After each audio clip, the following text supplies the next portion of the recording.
tired the victim and made it easier to kill. Alerted to their presence, the Pachyrhinosaurus take up a defensive stand and begin to scan the forest for their unseen attacker. Realizing that the herd is aware of them, the Albertosaurus leave their hiding positions and move in towards the awaiting Pachyrhinosaurus.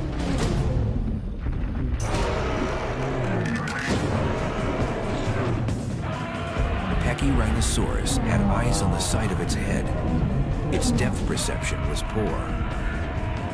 If they can cause the herd to stampede, they know it'll expose the weakest member. Even though these dinosaurs could stand their ground against these Albertosaurus, the Pachyrhinosaurus are hardwired to flee at the first signs of danger. By turning and running away, it exposes the weakest member. It ensures the health and well-being of the rest of the herd. This is nature's way of weeding out the sick, old, and injured. With the breaking up of the continents, the oceans moved closer to what is now North America, causing a dramatic increase in rain. The herd is forced to the edge of the river, but they're unable to cross, so they have to make a stand. They lower their head and thrust their nasal horns towards the predator. The Albertosaurus pace back and forth, probing for any weakness in their defense. As they circle, they take turns making mock charges in the hopes of panicking the group. They get their chance when one of the herd members breaks ranks and runs. The Pachyrhinosaurus herds were made up of a few dominant males and a harem of females and their children. Albertosaurus live on instinct.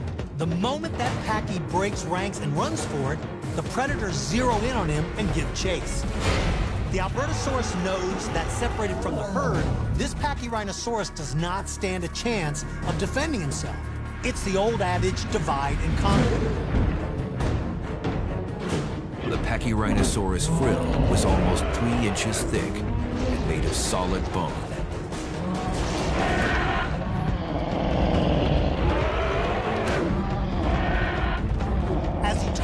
The jaws of the Albertosaurus snap close on the side of his frill, and broken teeth fly into the air.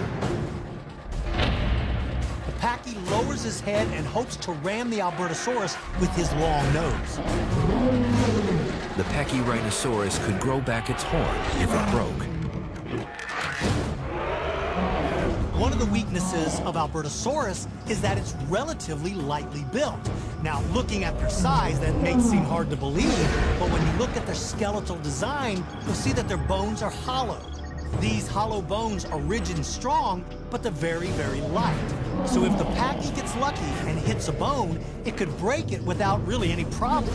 And this would not only take the Albertosaurus out of the fight, it could very well end its life. The Pachyrhinosaurus had a low center of gravity. This allowed it to pivot quickly to keep its horn and protective frill facing an attacker.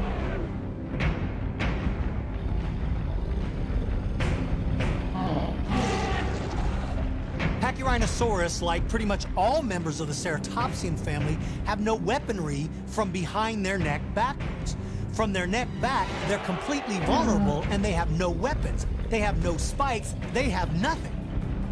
All of their weapons are in the front. So to attack an animal like Pachyrhinosaurus, your best bet would be to attack its unprotected side, or its flanks, or even the back of the neck behind the shield.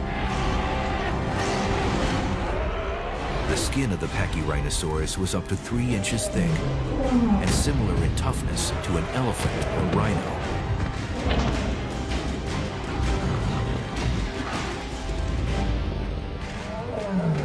Once the Pachyrhinosaurus is knocked to the ground, he's basically helpless. All the Albertosaurus will need to do is grab him by the throat or rip open his belly. Those sharp serrated teeth can cut through flesh like a hot knife through butter. When you calculate the dimensions of the jaws of this big meat eater, you can see they can bite off and swallow 100 pounds of flesh in every single bite. The Arctic was changing forever. It would go from a wasteland to a lush paradise for animals of all kinds. But it would not be kind to the Arctic dinosaur. It was headed for extinction, and its demise would be vicious and painful.